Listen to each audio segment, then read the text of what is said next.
Especially if you like to exercise, you've probably been recommended a brand of protein powder, whether it's from a friend or an influencer on social media. But do you actually need protein powders to meet your needs? Here, I'll explain what protein powder can do for you, as well as what it can't, and our top 5 favorites from the 24 we blind taste tested.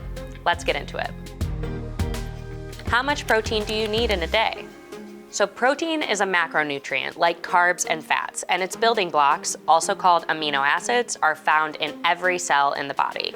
It's important for a variety of body functions, but it's probably most well known for supporting healthy muscle function and muscle growth. But protein is crucial for a variety of behind-the-scene functions as well, like supporting healthy bone density, blood sugar stability, and even healthy digestion.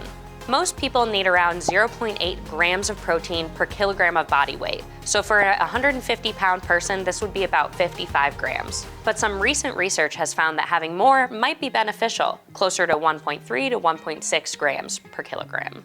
So 55 grams of protein would be about 3 ounces of meat, a cup of lentils, and a slice of whole grain bread.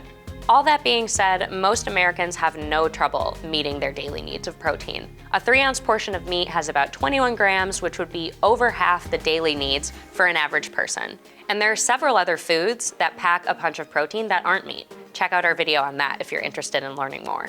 Should you be using protein powder? We at EatingWell always recommend a food-first approach because it can be hard to know exactly what's in supplements since they're not strictly regulated.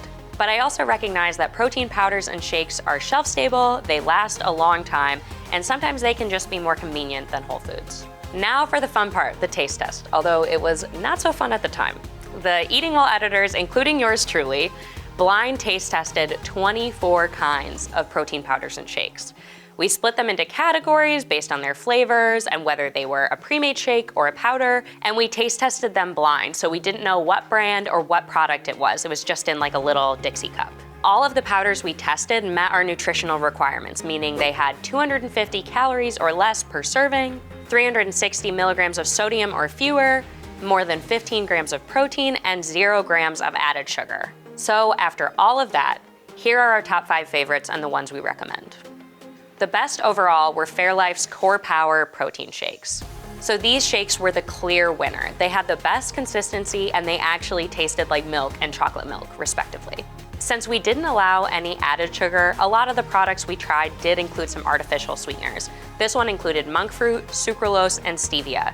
That said, the sweetness was subtle and the flavor was less offensive than some others, and trust me, there were some offensive ones. If we were to pull out specifically vanilla protein shakes, the Quest Nutrition vanilla flavored protein shakes would be a close second to the Fairlife. So they're dairy based, and you can tell in a good way. They're thick and creamy and had a smooth mouthfeel compared to some of the other chalky and unpleasant flavors that we tried. Some people even said it reminded them of a melted vanilla milkshake. The best chocolate shake was the Premier Protein Chocolate Shake. It tasted basically exactly like chocolate milk, but for an 11-ounce serving, it had about 30 grams of protein, which is over 3 times the same amount of chocolate milk would have. The best dairy-based vanilla protein powder that we tried was the Dymatize ISO 100 Gourmet Vanilla. Full disclosure, I actually took this one home from the test and I use it sometimes in smoothies or in oatmeal, and I think its flavor is actually pretty nice and it dissolves really easily. It does have dairy, which is something to know if you're avoiding lactose. So if you prefer a plant-based protein powder option, the Essential Elements Very Vanilla Protein Powder is the way to go. One serving has 15 grams, and most of the protein comes from plant-based whole food sources, like yellow peas, brown rice, and pumpkin seeds, which is a huge plus for us. But we didn't know that at the time of tasting. What won us over was its flavor and its mouthfeel. It's also free of all the major allergens. So many of us don't need an expensive powder or shake to meet our protein needs, but if you're interested in using one for their convenience or upping your intake, these are some of the winners from our blind taste test. Thanks for watching.